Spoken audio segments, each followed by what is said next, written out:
एमाव राजा बिदा थानायखायसो फ्रियावनो रायथाइ मोनदों बेखौ रंजा जादोंना जायाखै बेखौसो सिन्था आच्छा दे बिदा थेंक इउ भेरि माच जागोन स्कुलाव थांगोन आं गोदो फरायसालियाव जि रायथाइखौ लिरदोंमोन बे रायथाइखौनो लिरनानै हरफिनबाय आं गावसो मिथिसिगौ आरो दाउखा जायासो मालायखौ रायथाइ लिरनो होग्रा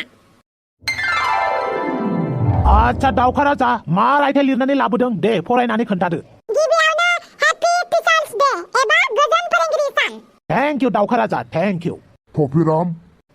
प्रिन्सिपाल सार जिराय दसे उनाव मिटिंआ जागायसिगोन नोंसोरो मानो दासिमबो थाखो खथायाव दं सार थारमाने दाउखा राजाया रायथाइ लिरनानै लाबोदों फोरोंगिरि साननि थाखाय बेखौनो फरायहोनानै आं मिटिंआव लांनो नागिरबायमोन बिसोरखौ आच्छा दाउखा राजा दे फरायलाय मा रायथाइ लिरनानै लाबोदों नों दे गोसा फरायनानै खोन्था गिबियावनो गासैबो मुलुगनां फोरोंगिरिनिसिम जों साफ्रोमबो फरायसानिफ्राय गाहाम हामलायनाय जासिहरनाय थाबाय आरो अननाय आरो खुलुमनायखौबो बावहरबाय मोजां जोंखौ न'नि बिमा बिफाफोरा न'आव जेरै जोंखौ गियान होयो थिग बिदिनो फोरोंगिरिफोराबो जोंखौ फरायसालियाव गियान होयो बेनिखायनो फोरोंगिरिफोरखौ बिमा गदाय एबा बिफा गदायबो बुंनाय जायो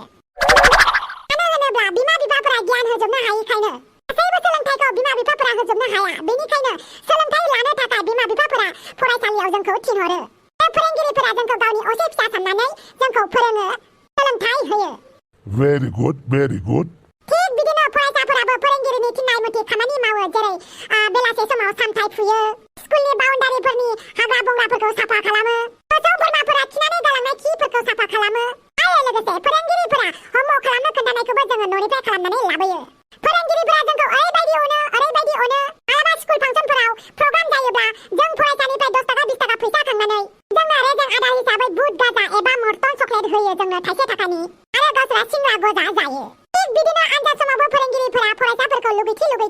आनजादनि गेजेरावनो गजा सा फुरि लोंनानै दिन्थियो जानानै दिन्थियो जायनि जाहोनाव फरायसाफोरा लुगैनानै गावबा गावनि मुखस्थ खालामनानै लाबोनायफोरखौनो बावनानै थायो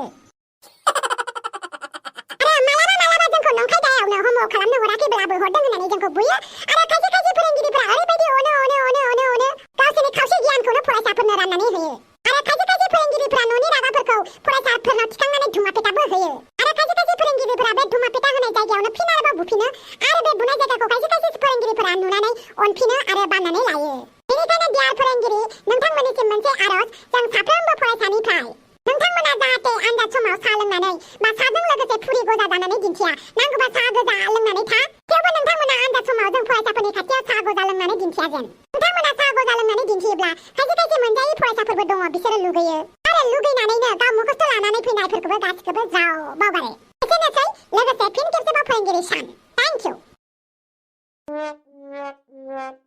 ओइ दाउखा राजा नों आंनि अफिसाव फै टफिराम बेखौ आंनि अफिसाव लानानै फै बान्थाखौनो होनो नागिरदों खोमा फै आंजों बान्था होबा जोंनोबो लानानै फैफा जागोन दे लानानै फैगोन आच्छा दाउखा खोन्थालाय बे रायथाइखौ सोर लिरनाय आंनो लिरदोंमोन सार नंमारगौ ना नों थगायमाराखैथ' फोरोंगिरिखौ दिनै फोरोंगिरिनि सान फोरोंगिरिखौ थगायनो मोना बुं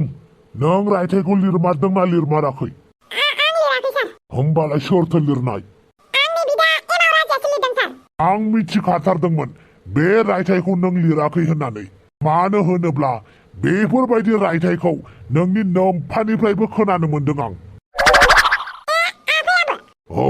बेनिखायनो थां नोम्फा आरो नोंदाखौबो लिंनानै लाबो मा थिग फैबाय थानाय समफोराव बेफोरबायदिनो रायथाइ खोनाबाय थानो मोनगोन खोमा टफिराम बे खामानिखौ नोंनो होनाय जाबाय जागोन सिन्था खालामथारनाङा ओइ दाउखा राजा फै बिफा जेरै फिसा एरै नुमारबाय दिनै फोरमान जामारबाय बिफा फिसा गासैखौबो खेबसे स्राय लोगो हमनानै बुङाबा जानाय नंला नङाबा फैबाय थानाय जेनेरेसनाव बेफोरबायदिनो रायथाइ खोनासंनो मोनबाय थागोन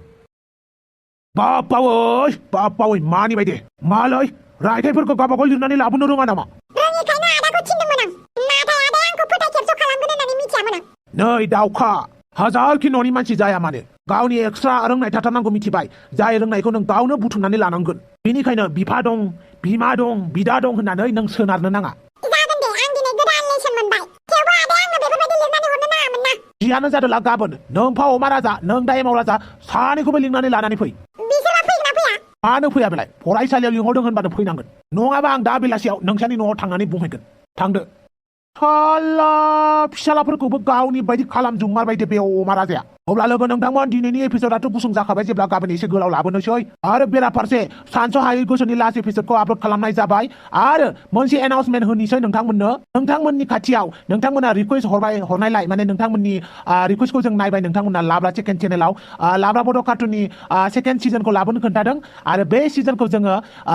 लाब्रा बड' कार्टुन सेकेन्ड चेनेलाव होनाय जागोन नोंथांमोना भिडिअखौ गाबोन नङाबा समफोरनिफ्राय नुनाय जागोन आसा खालामो नोंथांमोना बे खेबाव बिराद मोजां माने धामाका नुनो मोनसिगोन बा मिनिनो मोनगोन होननानै आं मिजिं थिबाय दे बिदिब्ला दिनैनि भिडिअखौ बेखिनियावनो फोजोबनोसै लाब्रा बड' सिजन 2 आव नोंथांमोनखौ लाब्रा बड' कार्टुन सेकेन्ड चेनेलाव लोगो मोनलायगोन आरो नैबे चेनेलावबो नोंथांमोनखौ फिन खेबसेबाव गाबोन लोगो मोनगोन बाय बाय